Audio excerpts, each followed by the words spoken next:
মাশাআল্লাহ, খুব মনোযোগী শ্রোতা। 6 নম্বরে, শ্রমিকের উপর আল্লাহ যা যা ফরজ করেছেন তা আদায়ের অধিকার দিতে হবে আপনাকে। সালাতের সময় হলে তাকে নামাজ পড়তে দিতে হবে। নন মুসলিম হলে এটা ভিন্ন ইস্যু। তখন আপনি চেষ্টা করবেন একটা মুসলিম কোম্পানিতে যাওয়ার, মুসলিম মালিকের আন্ডারে যাওয়ার, অথবা তাদেরকে সবাই মিলে অ্যাপ্লিকেশন করে বুঝাবেন যে সামান্য ফরজ নামাজটুকু পড়ার অনুমতি, পারমিশন আমরা চাই। কিন্তু কোন মুসলিম এমপ্লয়ার নামাজের জন্য বাধা দিতে পারবে না। রমজান মাসে রোজা রাখা শ্রমিকের জন্য ফরজ না, অনুমতি দিতে হবে। নারী কর্মীদেরকে, যারা নারী কর্মী আছে তাদেরকে পর্দার অনুমতি দিতে হবে, হিজাবের অনুমতি দিতে হবে। মালিক তো দূরের কথা, আমাদের বাংলাদেশে অনেক বিশ্ববিদ্যালয়ের শিক্ষকরাই অনুমতি দেয় না। এরকম ডাকাত শিক্ষক আছে না নাই? এরকম জালেম বাংলাদেশে আছে না নাই? ঢাকা বিশ্ববিদ্যালয় চিন্তা করা যায়, মুসলিমদের টাকা দিয়ে যে বিশ্ববিদ্যালয়, ওখানে আমার বোনেরা পর্দা করে যেতে পারে না, আমার মুসলিম বোনেরা হিজাব পড়তে পারে না, নেকাব পড়তে পারে না। এই অধিকার কি শিক্ষককে দেওয়া হয়েছে? কথা বলেন না, never. You never can do that. একটা রেগুলার ড্রেস কোড থাকবে, এটা সবাই মানবে। এটার উপরে দিয়ে সে চাদর পরবে না ওড়না পরবে না হিজাব পরবে না ব্লেজার পরবে, এটা নিয়ে নাক গলানোর ক্ষমতা কোনো শিক্ষকের নাই। চিল্লায় বলেন ঠিক কিনা? তাহলে আপনার কর্মস্থলে মুসলিম নারীরা যদি কাজ করে, নারী কর্মীদের জন্য পর্দার ব্যবস্থা করতে হবে, ঠিক কিনা বলেন? হালাল ফুড খাওয়ার ব্যবস্থা থাকতে হবে। ওয়াইন খাওয়ানো যাবে না, ড্রিঙ্কস করানো যাবে না, পর খাওয়ানো যাবে না, ঠিক কিনা বলেন? আপনার কোম্পানিতে আপনার শ্রমিককে দাড়ি রাখতে চাইলে দাড়ি রাখার অনুমতি দিতে হবে, ঠিক কিনা বলেন? দাড়ি রাখা ওয়াজিব। দাড়ি রাখা কি? কোন কোন মতে সুন্নাতে মুআক্কাদা, যেটাই আমরা বলি একজন মুসলিমের জন্য এটা আবশ্যক। দাড়ি রাখতে বাধা দেয়া যাবে? আমাদের বাংলাদেশে দেয়? হ্যাঁ, কোন কোন কোম্পানি দেয়। কোন কোম্পানি দেয় বলেন? হ্যাঁ, আরং। এই পাওয়া গেছে আরং। কিছুদিন আগে দাড়ি রাখবে বলে এক ছেলেকে কর্মচ্যুত করেছে, এরকম আছে না নাই? করা যাবে? করা যাবে বলেন? না। দাড়ি রাখার অনুমতি দিতে হবে, নারীদেরকে হিজাব করার অনুমতি দিতে হবে। এটা অধিকার, এটা অধিকার। শ্রমিকের উপর আল্লাহ তাআলা যা যা ফরজ করেছে এটা আদায়ের অধিকার তাকে দিতে হবে। আলহামদুলিল্লাহ বলেন। 7 নাম্বার, সর্বশেষ, সামাজিক নিরাপত্তা লাভের অধিকার, সোশ্যাল সিকিউরিটি। শ্রমিকের পুঁজি হচ্ছে তার শ্রম, তার জীবন যৌবন সব দিয়ে আপনার ফ্যাক্টরিরে একেবারে শীর্ষে নিয়ে গেল, শেষ জীবনে আপনি মালিক তারে ভুলে গেলেন, এরকম আছে না নাই? নো, তার জন্য সোশ্যাল সিকিউরিটির ব্যবস্থা করতে হবে। অনেক শ্রমিক ভাইরা আছে সারা জীবন ফ্যাক্টরির জন্য কাজ করে শেষ বয়সে দুরারোগ্য ব্যাধিতে আক্রান্ত, তাদের খোঁজ খবর কেউ নেয় না। এটা গভর্নমেন্টের দায়িত্ব। গভর্নমেন্ট ফান্ড থেকে, কোম্পানির ফান্ড থেকে, অথবা কোনো যাকাত ফান্ড থেকে, অথবা কোনো এন্ডোমেন্ট ফান্ড থেকে, অর্থাৎ ওয়াকাফের ফান্ড থেকে তাদের সোশ্যাল সিকিউরিটির ব্যবস্থা করতে হবে। সামাজিক নিরাপত্তা দরকার আছে না নাই বলেন? এটা আপনাদের অধিকার। এই 7টা অধিকার ইসলাম একজন শ্রমিককে দিয়েছে। তো শ্রমিককে ইসলাম শুধু অধিকারই দিয়েছে, মালিকের কোনো অধিকার নাই নাকি? এবার মালিকরা খেপে উঠছে। এতক্ষণ মালিকরা চুপচাপ, আমি দেখতেছি তো, এতক্ষণ যা যা বলতেছি মালিকরা চুপচাপ শুনতেছে। যখনই বলছি মালিকের অধিকার আছে না নাই, মালিকরা কয় আছে। হ্যাঁ, ইসলাম চেক এন্ড ব্যালেন্স করেছে। ইসলাম হচ্ছে ভেরি ব্যালেন্সড রিলিজিয়ান, ভারসাম্যপূর্ণ একটা জীবন ব্যবস্থা। শ্রমিকেরও দায়িত্ব আছে। শ্রমিকেরও কি প্রিয় ভাইয়েরা দায়িত্ব আছে। বিষ্ণু ইসলাম বলেন, সালাসাতুন লাহুম আজরান। 3 শ্রেণীর ব্যক্তি আছে যাদেরকে আল্লাহ যে কোনো কাজ করলে ডাবল রিওয়ার্ড দিবে, ডাবল। আপনি নামাজ পড়লে যাওয়া সওয়াব, এক করলে দ্বিগুণ সওয়াব। এর মধ্যে এক শ্রেণীর হচ্ছে ওয়াল আবদুল মামলুক ইদা আদ্দা হাক্কাল্লাহ ওয়া হাক্কা মাওয়ালিহ। ওই দাস যে তার আল্লাহর ইবাদত করে, আল্লাহর হকও পালন করে আর তার মনিবের হকও পালন করে। এখানে দাস বলতে শুধু আগের সময়ের দাসই নয়, বর্তমান সময়ের যারা কর্মজীবী তারাও।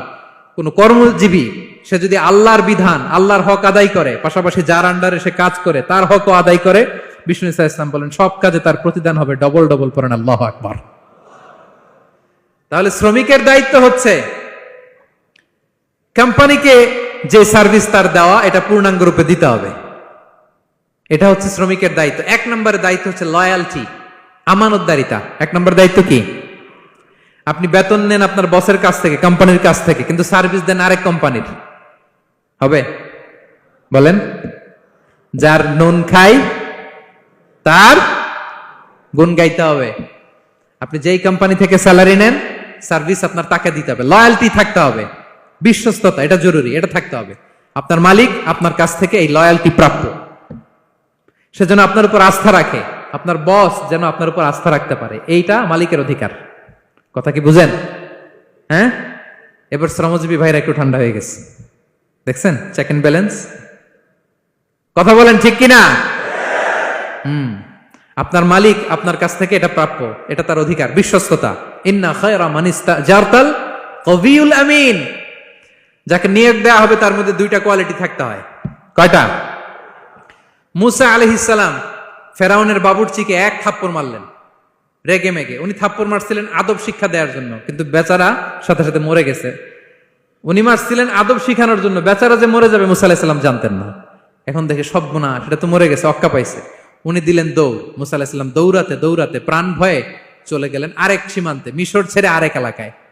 যে দেখে কিছু লোক ধাক্কাধাক্কি করে তাদের উটগুলোকে পানি খাওয়াচ্ছে, আর দুইটা মেয়ে পাশে চুপ করে বসে আছে। উনি বুঝতে পারলেন মেয়েগুলো এই ইয়াং ছেলেদের সাথে ধাক্কাধাক্কি করে টিকতে পারবে না। উনি এগিয়ে গেলেন, বললেন তোমরা পানি খাওয়াবো ওটদেরকে? হ্যাঁ খাওয়াবো, আসো। উনি ওটগুলো নিয়ে সবাইকে সরিয়ে পানি খাইয়ে দিলেন, মেয়েরা চলে গেল। এবার বাবার কাছে যেয়ে বলল, বাবা এমন এক ছেলের সন্ধান পাইছি, ছেলেটা খুব ভালো, আমাদের চেহারার দিকে তাকায় না, মাটির দিকে তাকিয়ে কথা বলে। আজকে এই লোক না থাকলে আমরা আমাদের ওটগুলোকে পানি খাওয়াতে পারতাম না। আর ভিনদেশী লোক, আমরা চিনিও না। ইন্না খায়রা মান ইস্তাজারতাল কবিউল আমিন। বাবা কাজ করেন, আমাদের তো রাখাল লাগবে, আমাদের দেখভাল করার জন্য তো একজন সুপারভাইজার দরকার, এই ছেলেকে আপনি কাজে রেখে দেন। সুবহানাল্লাহ পড়বেন না? হ্যাঁ। বাবা বলল যাও নিয়ে আস। মেয়ে দুজন যে বললো আব্বার কাছে চলেন, আব্বা আপনার কথা বলবে, আপনার সাথে আলাপ করবে। মুসা আলাইহিস সালাম বললেন ঠিক আছে, তোমরা পেছনে পেছনে যাও, আমি তোমাদের আগে আগে যাই। তোমরা আমাকে বলবা যে ডানে না বায়ে না সামনে। সুবহানাল্লাহ পড়বেন না? কি চরিত্র, কি চরিত্র ছিল যাদের, যাতে করে তাদের দিকে তাকানো না লাগে। মুসা আলাইহিস সালামের নজর যেন তাদের দিকে না পড়ে। মুসা আলাইহিস সালাম বললেন আমি আগে যাই, তোমরা পিছন থেকে বলো ডানে না বায়ে, কোন গলি, কোথায় যাব। আল্লাহু আকবার। তো যাওয়ার পরে মুসা আলাইহিস সালামের সততা, এই বিশ্বস্ততা আর স্ট্রেংথ, শক্তি দেখে ওনাকে কাজে রেখে দিলেন মেয়ে দুইটার বাবা। সুবহানাল্লাহ বলেন। আর বললেন এত বছর কাজ করবা, পারিশ্রমিক হচ্ছে কাজ যখন শেষ আমার এক মেয়েরে তোমার কাছে বিয়ে দিয়ে দিব। আল্লাহু আকবার। ওনারও থাকার জায়গা নাই, আশ্রয়ের কোনো বন্দোবস্ত নাই, আল্লাহ ব্যবস্থা করে দিলেন। আলহামদুলিল্লাহ পড়েন। তাহলে বিশ্বস্ত হইতে হবে। বিশ্বস্ত যেই, তার রুজির ব্যবস্থা করে দেয় কে? এই যে মুসা আলাইহিস সালাম ফেরাউনের বাবুর্চি থাপ্পড় মেরে চলে গেলেন, পরিচিত কেউ নাই, রিজিকের বন্দোবস্ত নাই, কিন্তু বিশ্বস্ততার কারণে আল্লাহ তাআলা রিজিকের ব্যবস্থা করে দিলেন। তাহলে এক নাম্বার মালিকের অধিকার হচ্ছে লয়ালটি। শ্রমিকদের বিশ্বস্ত হইতে হবে। আপনার পক্ষ থেকে বিশ্বস্ততা, এটা মালিকের প্রাপ্য। কথা বুঝতে পেরেছেন প্রিয় ভাইয়েরা আমার? দুই নাম্বার চুক্তি অনুযায়ী শ্রম দেওয়া, এটা একজন শ্রমিকের দায়িত্ব। আপনার দায়িত্ব হচ্ছে 8 ঘন্টা কাজ করবেন, আপনি 6 ঘন্টা করেন আর 2 ঘন্টা এটা নিয়ে ইউটিউব, টিকটক, আচ্ছা হ্যাঁ, এটা করা যাবে?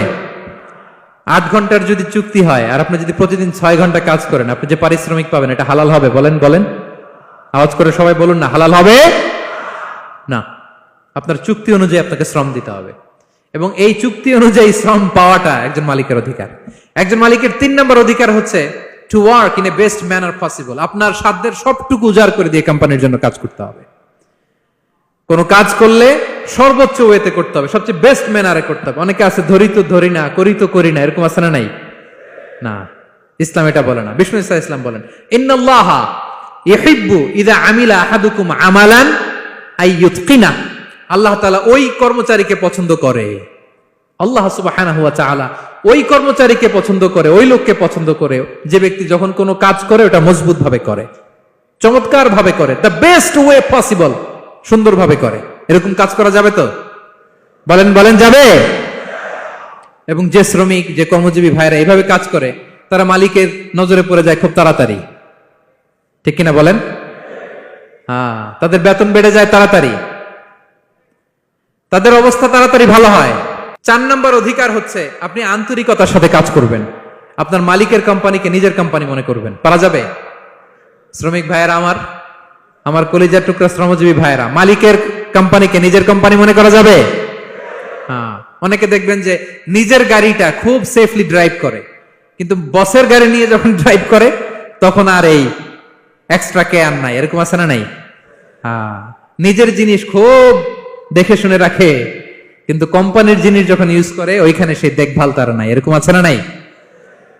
এরকম করবেন আপনারা না। আপনি যে কোম্পানিতে কাজ করেন এটা নিজের কোম্পানি, ওইটার উত্তর সাকসেস সফলতার জন্য আপনাকে আন্তরিক হইতে হবে।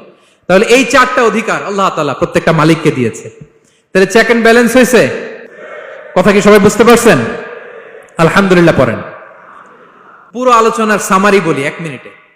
1 number lesson, take away message সাথে করে নিয়ে যাবেন, যেটা শুরুতে বলেছিলাম। 1 নাম্বার কথা হচ্ছে সফলতার জন্য পরিশ্রমের কোনো বিকল্প নেই।